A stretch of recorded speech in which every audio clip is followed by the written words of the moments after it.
Olá pessoal, estou passando aqui para trazer para vocês condutas ilícitas, consideradas ilícitas, que até o ano de 2000, antes do advento da Lei 9.983, estavam inseridas na Lei 8.212, Lei de Custeio da Previdência Social. Todavia, com o advento dessa lei, a Lei 9.983, essas condutas foram recepcionadas no Código Penal, no artigo 168-A, que trouxe, entre outros crimes, a sonegação da contribuição previdenciária, falsidade documental previdenciária, inserção de dados falsos em sistema de informações, modificação não autorizada de sistema de informações e, por fim, o estelionato.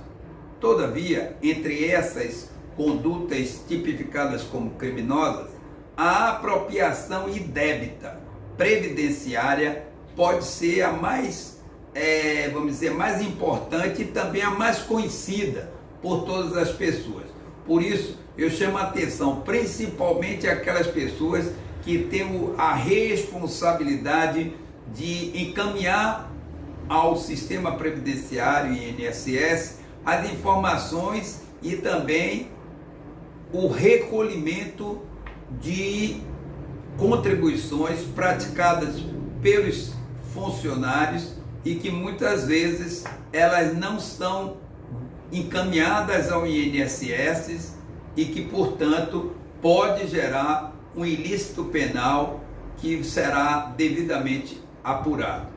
Vamos destacar nessa nossa fala a apropriação indébita previdenciária, como eu falei, que está esculpida lá no artigo 168 do Código Penal. Em linhas gerais, a conduta de apropriar-se de forma inadequada, ilícita, da Previdência, de recursos da Previdência que foram transferidos por empregados e não foram entregues ao INSS, está com a seguinte redação: deixar de repassar à Previdência Social as contribuições recolhidas dos contribuintes no prazo e forma legal ou convencional. Vale destacar que a pena desse tipo de conduta prevê uma reclusão de 2 anos a 5 anos e multa.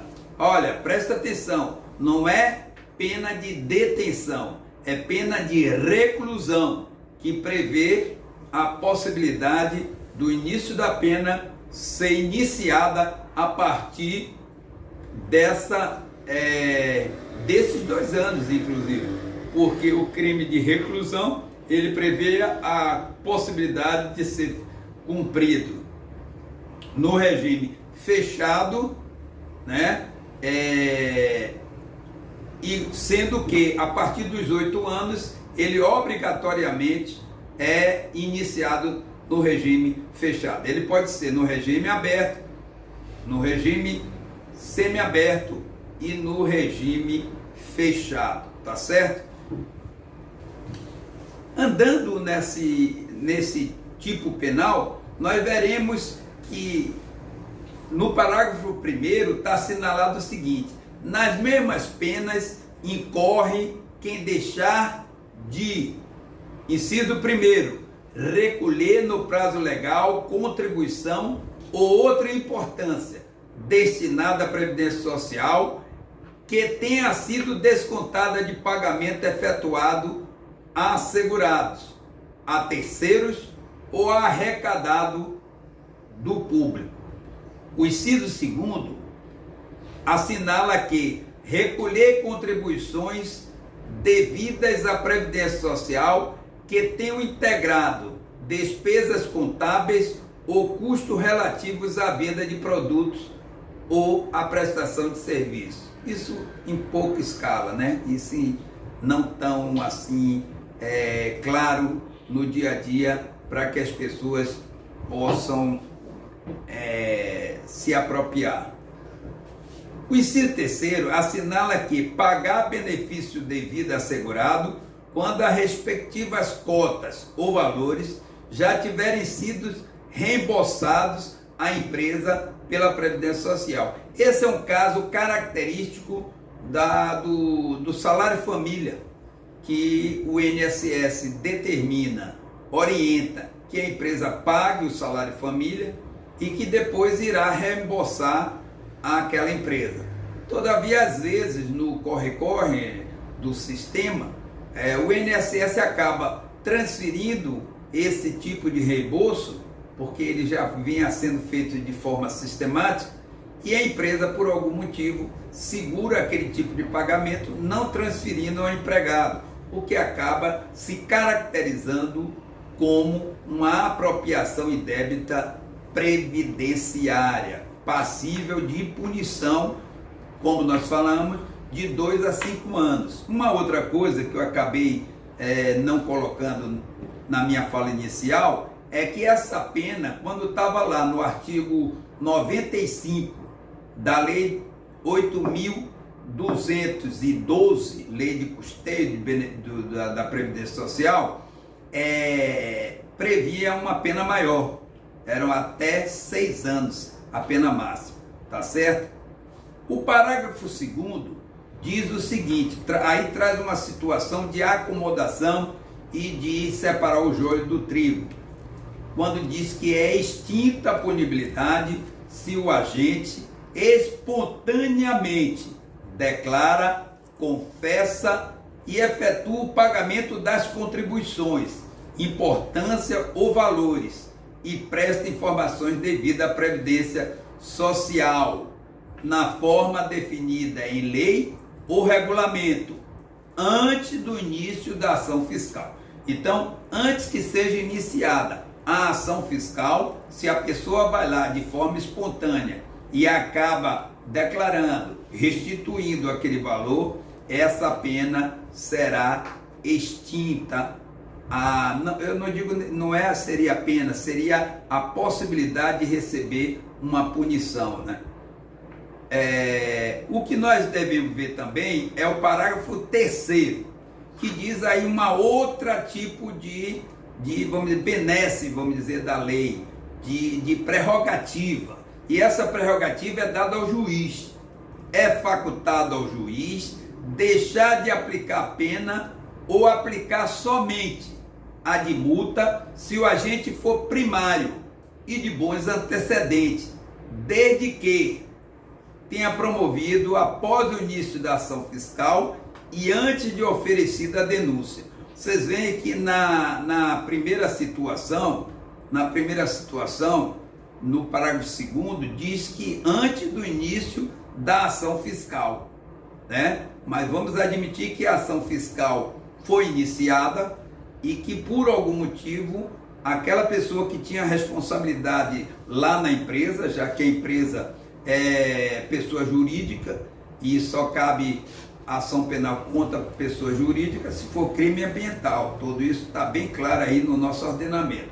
Todavia, como lá na empresa não vai ser punida a empresa, aquela pessoa que é responsável, o gerente ou o responsável contador, ficará com essa responsabilidade. Aí é que eu estou chamando a atenção é o seguinte: se no parágrafo 2º assinala que antes do início da ação fiscal, pode ser que por algum motivo não se faça isso antes do início da ação fiscal. Então a ação fiscal inicia-se e não foi feito nenhum tipo de informação ou devolução ao INSS. Aí vem o parágrafo 3º e consegue trazer mais uma facilidade para as pessoas que têm uma vida ilibada, sua vida pregressa ilibada, se for primário e de bons antecedentes, né? E que tenham feito aquela devolução antes de oferecida a denúncia.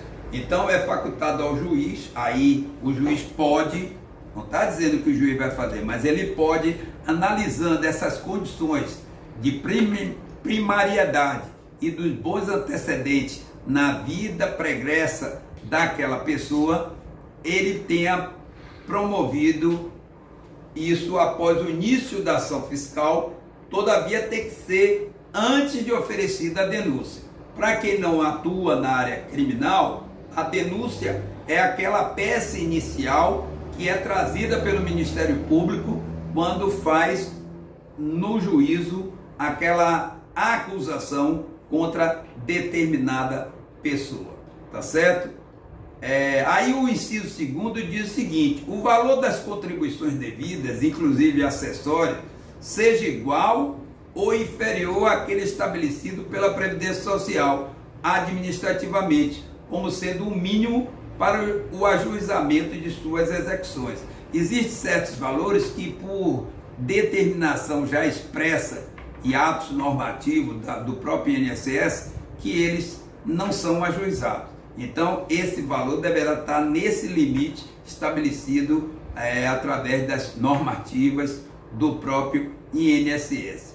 O parágrafo 4º diz o seguinte: a faculdade prevista no parágrafo 3º deste artigo não se aplica aos casos de parcelamento de contribuições cuja valor, inclusive dos acessórios, seja superior àquele estabelecido administrativamente como sendo o mínimo para o ajuizamento de suas execuções fiscais. É a mesma situação, né?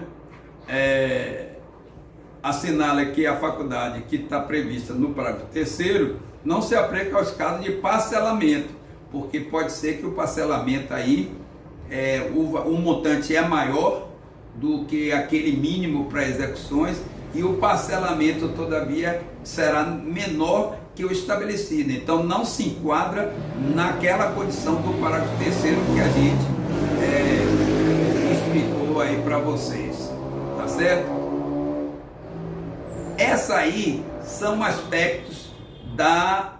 Esses são os aspectos da apropriação indébita previdenciária, que nós assinalamos que em termos dos elementos e a classificação do crime, trata-se de crime próprio, em que o sujeito ativo é somente pessoa responsável pelo repasse à Previdência Social, né, do montante recolhido dos contribuintes a título de contribuição previdenciária. O sujeito passivo quem é que faz ação é o sujeito ativo. E quem é que sofre ação? Quem sofre ação é o Estado responsável pela Previdência Social. A conduta típica vem expressa pelo verbo deixar, que denota omissão própria.